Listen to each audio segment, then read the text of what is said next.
नमस्कार, news click और communalism combat की इस खास पेशकश में आप सभी का स्वागत है। और इस विषय पर बात करने के लिए हमारे साथ मौजूद हैं दयामणि बारला, जो कि एक सामाजिक कार्यकर्ता। झारखंड में इस वक्त क्या परिस्थिति है लैंड रिफॉर्म्स, लैंड एक्ट्स को लेकर? झारखंड के आदिवासियों का अपना एक अलग इतिहास है। जल जंगल जमीन के बिना आदिवासी समाज जीवित नहीं रह सकता है और न आदिवासी समाज की भाषा और संस्कृति की कल्पना हम लोग जल जंगल ज़मीन के बगैर हम लोग कर सकते हैं। दूसरे समाज में जल जंगल ज़मीन एक प्रॉपर्टी होता है, लेकिन झारखंड के आदिवासियों के लिए, आदिवासी समाज के लिए जल जंगल ज़मीन प्रॉपर्टी नहीं, हेरिटेज है।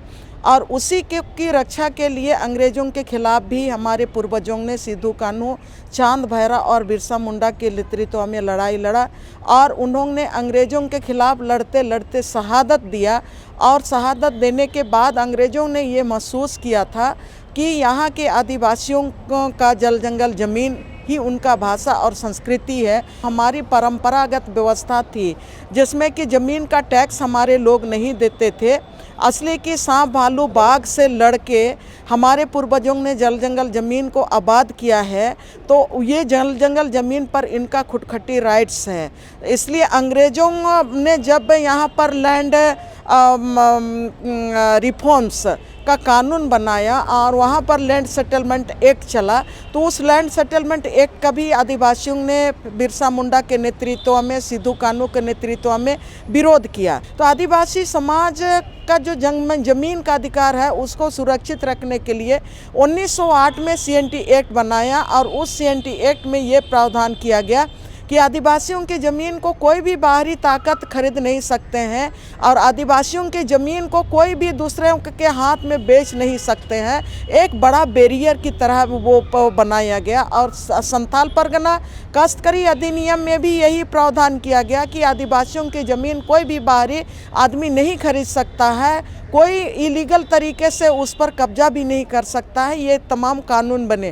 राज बनने के बाद आज 10-12 साल बीत जाने के बाद जब बहुमत में मोदी सरकार आई केंद्र में और फिर हमारे राज्य में भी भाजपा की सरकार बनी, तो इन्होंने जो ज़मीन अधिग्रहण अध्यादेश लाया था 2014 में मोदी सरकार, और इसमें तमाम जो आदिवासियों के जो ज़मीन संबंधी जो अधिकार थे उनको खारिज कर दिया था, ख़त्म कर दिया था। ग्राम सभा को जो अधिकार मिला हुआ है उस अधिकार को ख़त्म कर दिया गया था और पूरी तरह से कंपनियों के लिए ज़मीन अधिग्रहण के लिए रास्ता पूरी तरह से खोल दिया गया था।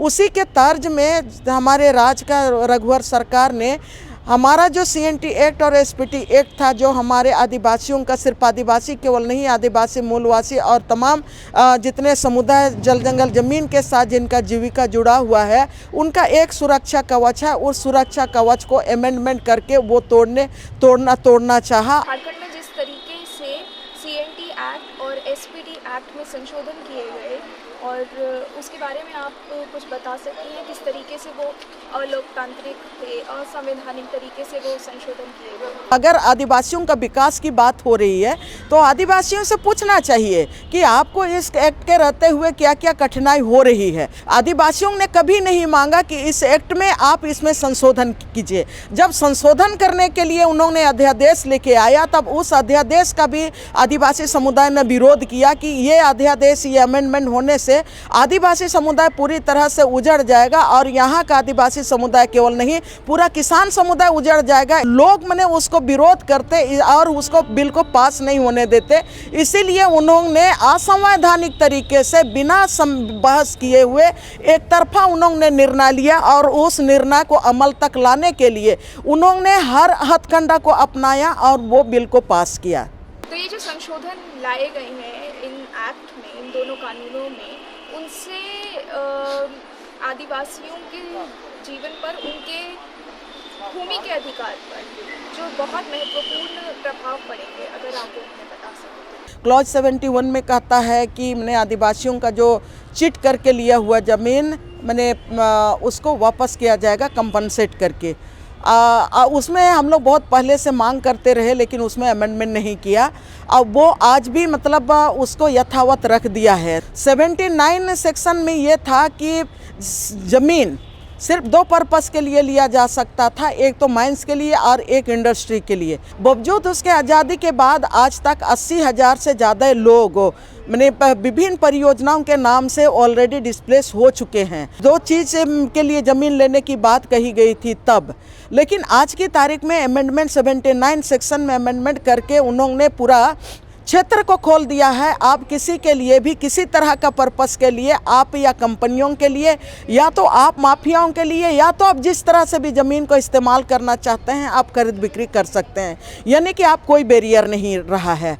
आप झारखंड में आज की तारीख में विस्थापन का लड़ाई, विस्थापितों का लड़ाई भी मैंने बर्निंग इशूज है। आज जो विस्थापित हो चुके हैं, आज वो कहाँ पे हैं, जिंदा हैं, या तो उनका समाज कहाँ पर है, सरकार के पास भी कोई आंकड़ा नहीं है। सिर्फ वो आप रोड के किनारे बर्तन धोते हुए मिलेंगे, रिक्शा टानते हुए मिलेंगे, और बड़े बड़े अट्टालिकाओं में वो मेहनत मजदूर करते हुए, जूठन बर्तन धोते हुए आपको मिलेंगे।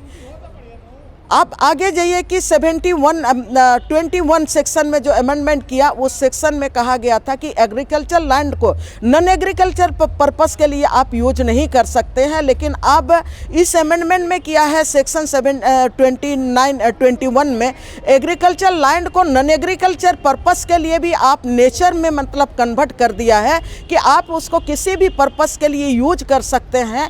जब पहले मैंने एग्रीकल्चर लैंड को नॉन एग्रीकल्चर पर्पस के लिए यूज नहीं कर सकते, ये जब बैरियर था तब भी मैंने आदिवासियों का ज़मीन धाड़ले से लोग ले रहे थे और मैंने छल बल करके उसको नॉन एग्रीकल्चर पर्पस के लिए यूज कर रहे थे, ट्रांसफ़र कर रहे थे। अब जो ये कानून बनने के बाद कोई बैरियर नहीं रह गया है कि एग्रीकल्चर ज़मीन को मैंने वो सुरक्षित रखा जाए। और उसी में सेक्शन 13 जो SPT एक्ट का सेक्शन 13 में वही सेम चीज़ है, एग्रीकल्चर लैंड को नॉन एग्रीकल्चर पर्पस के लिए आप उसको ट्रांसफ़र नहीं कर सकते हैं। अभी ग्लोबल इन्वेस्टर समिट हुआ, ग्लोबल इन्वेस्टर समिट में 11,000 इन्वेस्टरों को बुलाया गया, और 11,000 इन्वेस्टरों को बुलाया गया और 210 कंपनियों को सिर्फ 2 दिन में उनके साथ एग्रीमेंट किया गया।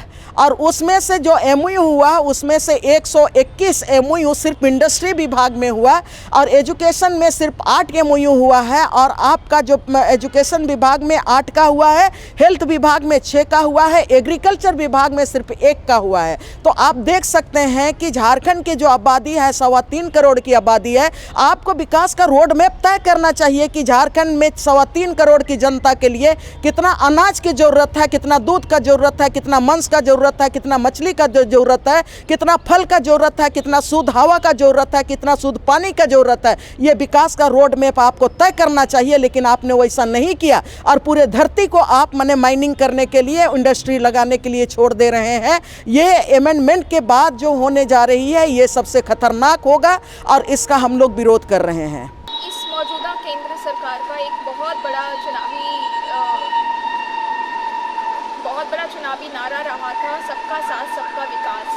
तो आपको लगता है कि जिस तरीके के काम कर रही है झारखंड में बीजेपी की सरकार और केंद्र में बीजेपी की सरकार, इस सब में आदिवासी दलित शामिल हैं कि नहीं?